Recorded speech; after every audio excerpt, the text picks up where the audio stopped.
But live. All right, guys. Welcome to the WMMA Scene Report, episode 21. Welcome. A lot to go over this week. I mean, just a ton to go over. Bunch of results from this past weekend. A lot of news and really amazing fight announcements. Plus fights coming up, and then we have a couple of different discussion topics. So this episode will probably go over half hour, our usual half hour time. But let's get started. So fight results from this past weekend at what is that, LFC? At LFA 62 at 120 pounds, Vanessa Demopoulos defeated Valerie Soto via majority decision. At Bellator 218, there were two ladies fights. Unfortunately, I haven't watched either of these yet. One at 125, Victoria Leonardo defeated Malin Hermansen via submission due to armbar at 4 minutes 49 seconds of round one. Might remember Victoria Leonardo. She fought on, I believe it was the last Invicta show, where she also got, I think it was a first round submission. So 2 submission wins in a row for Victoria Leonardo. And then at 130 pounds, Deborah Kuzman defeated Kai Bennett via unanimous decision. Also, this past weekend at KSW 147, they had their first ladies fight since Ariana, what's her name, got signed to the UFC. At 125 pounds, they're sticking with the flyweights. Karolina Avkars defeated Marta Troinoska via split decision.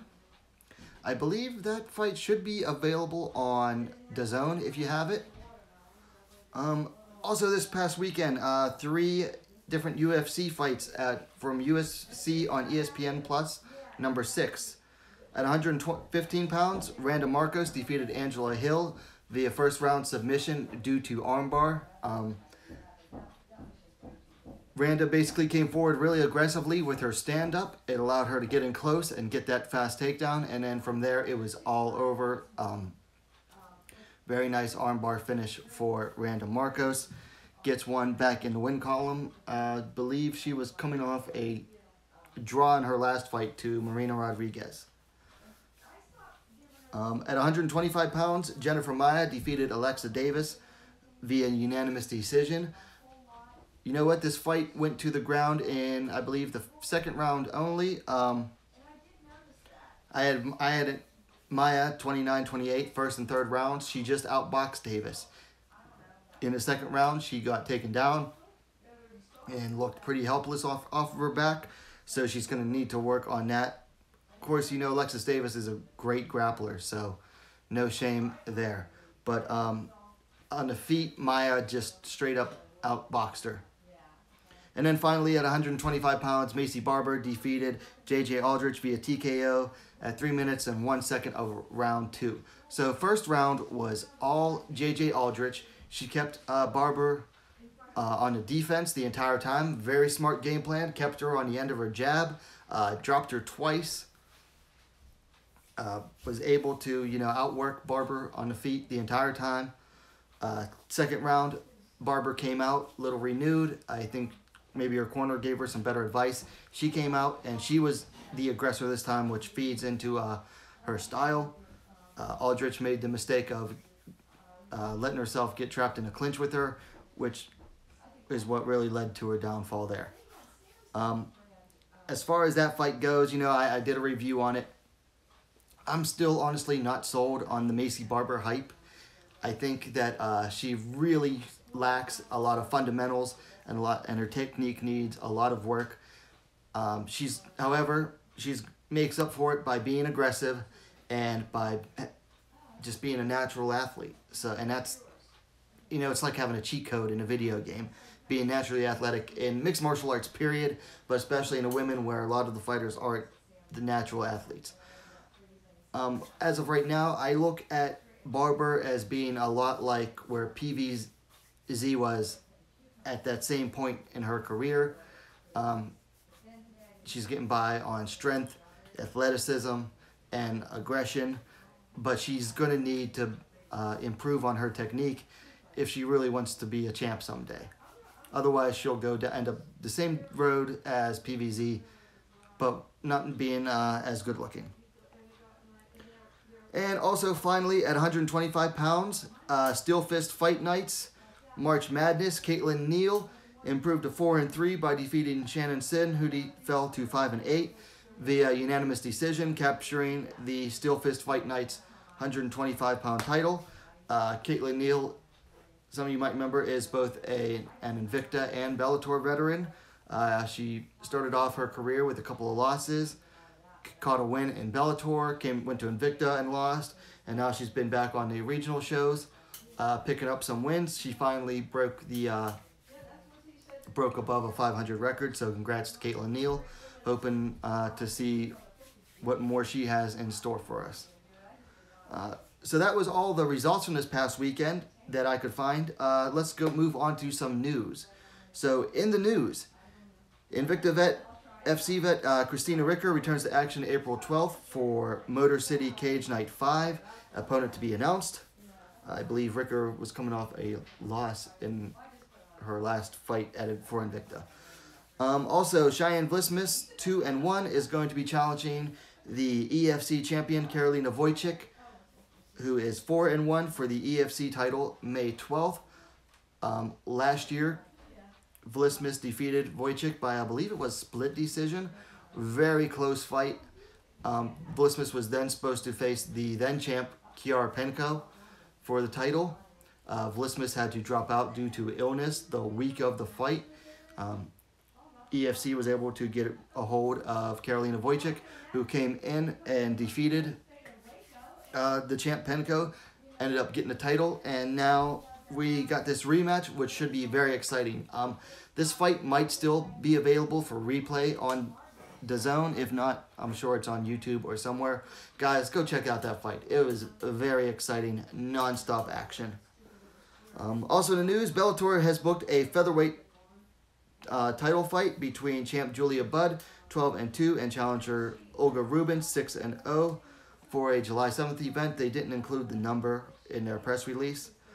So Budd hasn't lost in years now. I think her last loss was to Amanda Nunes quite a while back in Strikeforce. And Rubin is 6-0, currently 2-0 in Bellator.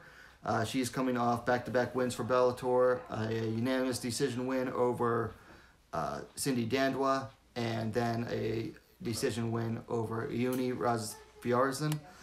The matchup makes sense. I wish we could.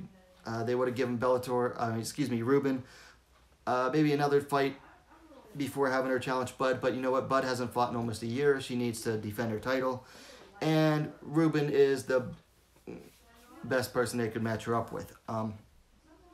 Early prediction, I'm predicting Budd by a unanimous decision win. I think she'll do just enough to outbox Rubin on the feet, and then Budd will probably try to take it to the ground. UFC news. So I've released a couple videos on these. If you want, you can check it out. I'm going to go over it now. So they booked a pair of featherweight fights, one each for May and June. And both of these fights feature actual featherweights fighting each other.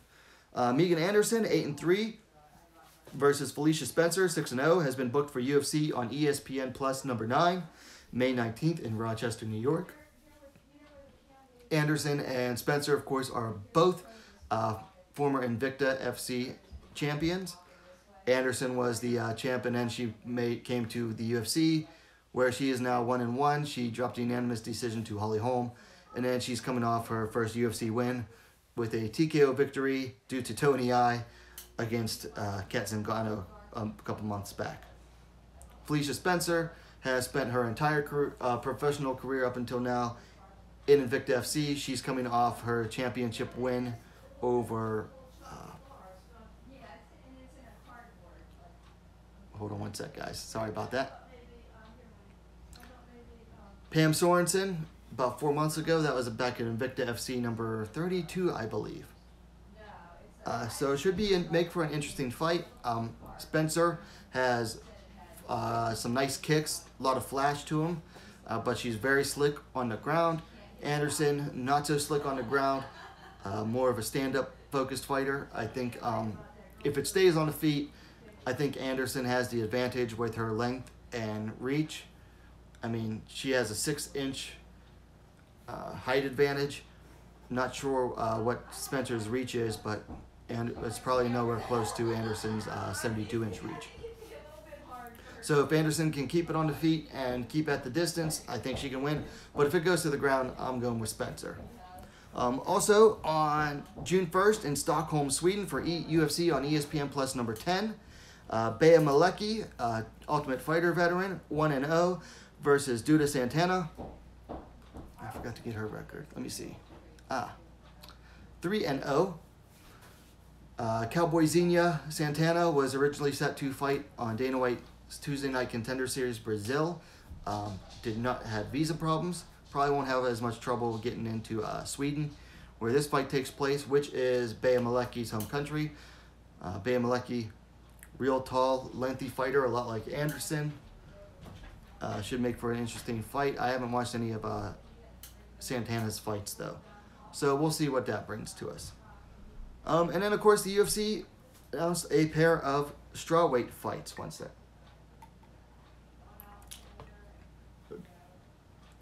Okay, first up, Felice Herrig, 14-8, is set to take on Chinese fighter Yan Xiaonan, 10-1, at UFC 238, June 8th in Chicago. Two fighters who are primarily kickboxers, although I would have to give the advantage on the ground to Herrig. We haven't seen much of Yan's ground game in I haven't seen much of it in any of her fights. Of course, this fight also is taking place in Chicago. Hometown advantage for Felice Herrig. I think she'll want to take this fight to the ground. If she keeps it standing, I think Yan Xiaonan slowly picks her apart over 3 rounds. Yan is just far more diverse in her striking and far more aggressive. And then Ashley Yoder, 6-4, is set to take on Sherry Kondo. That will happen at UFC on ESPN Plus number 11. That goes down June 22nd in Granville, South Carolina. This is a do-or-die fight for both. Ashley Yoder is coming off her first UFC win after 3 straight losses. She was very lucky to stay on after 3 straight losses. Sherry Kondo, on the other hand, is coming off her first 2 losses of her career. She lost to Poliana Botelho due to a liver kick KO, and then she dropped a unanimous decision to Yan Xiaonan. So do-or-die fight for these two. Yoder probably, if she loses, goes back to Invicta. If Kondo loses, probably goes back to Japan, most likely to Pancrase, where she could probably end up getting picked up by One Championship, because One Championship now has a fighter agreement with Pancrase. So that's it for the news this past week. So upcoming fights. Friday night, Combate Americas 33. If you look on the Tapology page, there's 2 fights, but the website only has 1. I'll go with their website for now. At 115 pounds, Marisol Ruelas, 0-1, taking on Corey Ward or Kerry Ward? I can't tell what I wrote. I messed up my writing. 0-3. I don't know anything about these two other than, what I see on their records. So no real comment on that. Bellator 219 at 145 pounds. Janae Hollow Point Hardy, 4-3, is taking on Marina Moknatkina, who is 4-1. Moknatkina is the latest signing to Bellator's featherweight division. I believe all of her fights before now were at bantamweight. Moknatkina is, I believe, a national and world combat sambo champion. So if you're familiar at all with combat sambo, I've watched a few matches. It's basically MMA with a gi top. Sambo itself is judo based, but combat sambo adds punches and kicks. So it'll be very interesting to see Moknatkina in her first fight outside of Russia. And then, of course, the UFC on ESPN number 2 has 3 ladies fights, 1 in strawweight, one at flyweight and 2 at the strawweight division. First up at flyweight. Marina Moroz, 8-3, is taking on newcomer Sabina Mazo, 6-0. So this is Moroz's first fight in the flyweight division. She's moving up after, I believe, back-to-back losses at strawweight. I saw something online where she did an interview or something where she said she actually feels really good, preparing for this fight. Feels better than she has in a long time. And one thing about Moroz, if you follow her on social media, she had to keep herself like super lean all the time to make strawweight.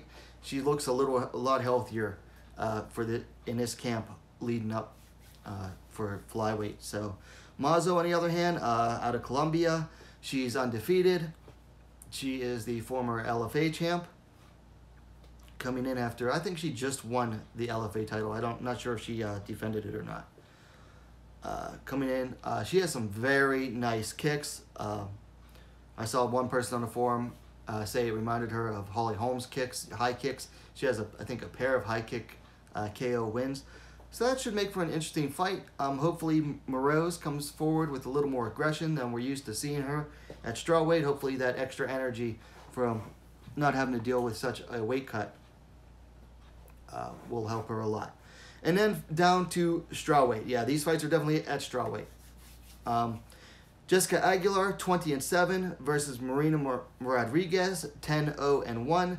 Aguilar's coming in as a late replacement on a little over about a week and a half, 2 weeks. Originally supposed to be Alexa Grasso, who has pulled out due to undisclosed reasons. Aguilar is coming off a submission loss to Weili Zhang a couple months back. Marina Rodriguez is coming off her UFC debut where she drew with Randa Marcos. Before that, she had earned her spot in the UFC with I believe it was a first or second round TKO victory. And then finally, Michelle Waterson, 16-6, is taking on Karolina Kowalkiewicz, 12-3. This is a very important fight for, the top 5, 6, 7 ranking implications. Waterson, I believe, is coming off with 2 wins in a row. Kowalkiewicz, of course, is coming off her first ever loss by knockout against Jessica Andrade last year. Very interesting fight. I do have a preview video for this fight. I just released it late last night, earlier this morning. Please go and check it out after this. So that's it for the results, news, and upcoming fights. So a couple things to discuss. And guys, the chat room is open, so please feel free to chime in. First up, I want to talk about, I forgot to write notes for this. So DAZN currently hosts Bellator, Combate Americas that I've done some fight companions for, Road FC, EFC, a few other organizations, and a slew of boxing events. DAZN was operating in the U.S. on a $9.99 a month platform. They've recently changed that. It went into effect just this Monday. Now, if you want to join on a monthly basis, it is now $19.99 a month. However, they added in a yearly subscription plan that allows you to pay $99.99 up front, so $100 up front, and you get 12 months of action. So that's actually saving you, I don't know how much money it is. Just over the current subscription plan of $9.99 a month, that actually saves you about $20 over the year. And I understand why they're doing this. They're especially worried about the boxing. They're paying big bucks to several boxers right now. They tried to get one more and he turned it down. They got Canelo Alvarez. They have Triple G, Gennady Golovkin, and Anthony Joshua is about to make his U.S. debut on DAZN. They're paying these guys a ton of money, and they're going to be on events that are basically what would be pay-per-view caliber on TV. So they're trying to cut down on the guys that are, viewers who would be, one event and done. They sign on, get their 10 months, cancel it, wait for the next event, pay $10. So this is a way of reducing the one and done subscribers for boxing by either making them pay $20 or just pay $99.99 for a year. What does this mean for MMA fans? This is a little bit pricier for MMA fans as far as a streaming service goes compared to ESPN Plus, which is $5, which, first of all, don't expect ESPN Plus to stay $5 for long. Okay, guys, it's not going to stay that for long. Or Fight Pass, which I believe is $9.99 a month still, maybe. DAZN right now, they just have Bellator, which isn't exclusive to them. I mean, they do have DAZN exclusive cards, but not all of them. They're still being simulcasting a lot of them on Paramount Network. Of course, if you're a big if you're like a really hardcore fan and you want to watch the other organizations, like I said, let me look it up real quick here. Open up the DAZN app. Bellator, Combate Americas, EFC, Road FC, their next events in May. What other organization? Am I missing any? Oh, KSW, Fight Nights Global. That's it. So 1, 2, 3. So 6 organizations. Not all of them are necessarily putting on events all the time, but that is 6 organizations that you're getting for potentially $10, less than $10 a month if you pay up front. Now, if you were already subscribed under the monthly plan before this past Monday, then you were doctored in. You're still going to pay $9.99 up until next March. So you have up until next March. Sorry, guys. I get this itch on my nose. It's sinus problems. Anyway, you still have a full year at $9.99 a month if you were already subscribed. If not, then you can either pay $19.99 a month or you can pay $99.99 up front, and you're actually saving yourself a ton of money because what's 20 times 12? A crap load of money. It's actually more to subscribe monthly now. My recommendation, if you haven't subscribed yet, think about it first. If you're going to do it, though, go for the $99.99 up front. I know that's a lot of money up front, but if you really think about it and break it down, you're saving money overall. So that's my thoughts on DAZN. If you're watching live, hey, chat's open. Let me know what you think about it. If you're watching this on the replay, feel free to comment on it. Next thing I want to talk about, because the UFC, for the first time ever, decided to book 2 legit featherweight fights. And by legit featherweight fights, I mean 2 featherweight fights featuring 2 legit featherweight fighters. It's not 2 bantamweights moving up and fighting each other at featherweight. It's not a legit featherweight fighting a bantamweight who moved up for a one-and-done fight. There are 2 fights featuring 2 actual featherweight fighters each. So what does this mean for the UFC 145 division? Are they actually going to try to grow it now? They really didn't try that hard when they had an actual whole season of The Ultimate Fighter dedicated to it. Almost everybody on that season that they actually signed has already dropped down to 135. Hell, the season winner, Meishi Shason, just had her first fight after Tough, and she dropped down to 135, and she looked good. She looked strong at bantamweight, so I don't blame her if she wants to stay down there, especially because it just seemed like, what was the point of staying at featherweight? So with these 2 fights now happening, is the UFC trying a different tactic to grow the featherweight division?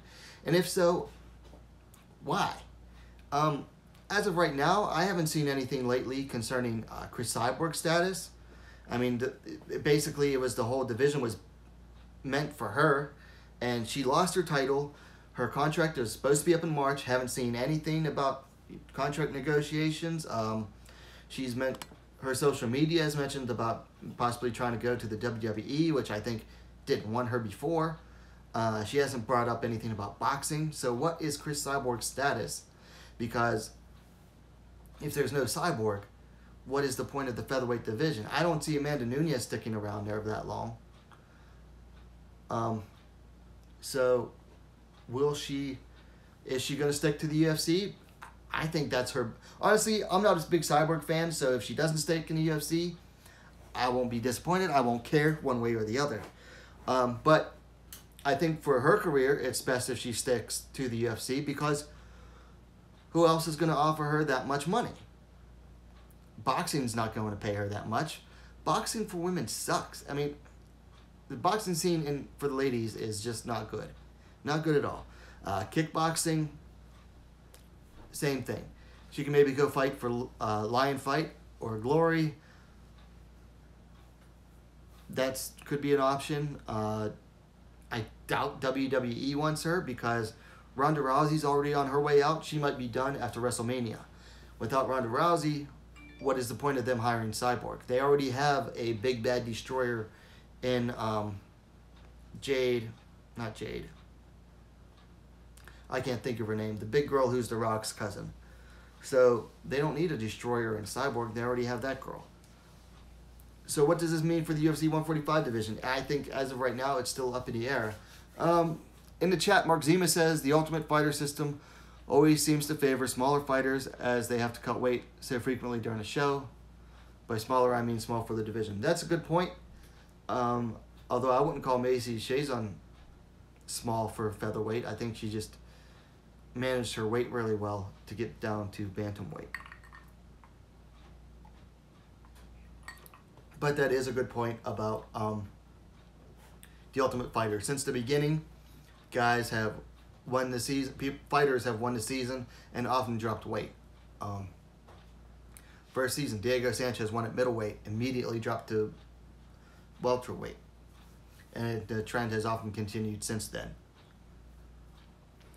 Also, a little bit of discussion here. Holly Holm, it was announced, signed a new six-fight contract with the UFC. But who does she fight now? Are they going to give her an automatic title shot, Amanda Nunes? Personally, I like Holly Holm, but I hope not. She hasn't done anything to earn a title shot recently. I mean, she's coming off, a winner over Megan Anderson at featherweight. Big deal. I mean, she has one win in, I think, her last 3 or 4 fights at bantamweight. And that was over Betch Correia, and that was almost 2 years ago. Meanwhile, she went up to featherweight, and I believe she's 1-2 there. So Holly Holm hasn't done a whole lot to really be impressed with lately. But, her manager, Lenny Fresquez, he's a damn good manager. Got her 6-fight deal off of that. She's still popular, or seems to be fairly popular. So who does she fight after this? It really depends. I mean, a lot of people are saying she's the next for Amanda Nunes, which is garbage. I mean, they'll probably do it, but man, that'd be a garbage title fight right now without getting home some more wins. Other than that, she could fight Ketlin Vieira, although I think Ketlin Vieira is honestly the most deserving of a bantamweight shot right now. They could have her fight, Holm fight Zingano, winner of Betch versus Aldana, which would probably be Aldana. Of course, she was supposed to fight Aspen Ladd. She could always go back and redo that match, which Mark Zima in the chat says, give her one last chance for the title before Aspen Ladd schools her. I would add potentially schools her. So Holly Holm, new 6-fight contract, but who does she fight? That's a question that remains to be seen, I think. And then finally, final discussion topic. Oh, we're not going to go over half hour by too long. Recently, there was a Invicta fighter, a current Invicta champ. I'm not going to name names She was on streaming live via Twitch recently, playing games on Twitch. Someone asked her about her status. She was supposed to go fight. They were working out for her to go fight someone in Ryzen. She mentioned that they had to get permission from both Invicta and Zuffa, who owns Invicta, to get that fight, and then that fight fell through, so they were getting her another opponent in the same organization, and then that one recently fell through. But the big thing that come away with that is that, you know, there's been a lot of speculation over what exactly is Invicta FC's relationship to the UFC and Zuffa LLC. Zuffa LLC being the LLC, the actual company that owns the brand, the UFC. A lot of people think that WME bought the UFC brand, but not Zuffa. But no, actually they bought the parent company, Zuffa LLC, alone, which owns the UFC brand. So anyway, apparently Zuffa owns Invicta FC, according to this fighter. Is it that big of a surprise? No. Shannon Knapp has acted before, like, you know, the UFC, I mean, they have a working relationship, but they're independent of the UFC. But, I mean, I guess they have the same parent company. Honestly, it probably doesn't really mean much, because Invicta still does let fighters go fight in other organizations. In this case, it was a champ who was seeking permission, which makes sense, you know. Don't let your champ go fight for another organization if the parent company doesn't want that. Because, you know, of course, Invicta FC, they stream live via Fight Pass, so it would make sense that Zuffa owning Fight Pass, the broadcasting arm for Invicta, you know, would want to say, well, you know, don't let the champ go fight somewhere else, because, you know, you might need her for an upcoming event, or we want certain events to be headlined by a title fight, which actually, that's a WME thing.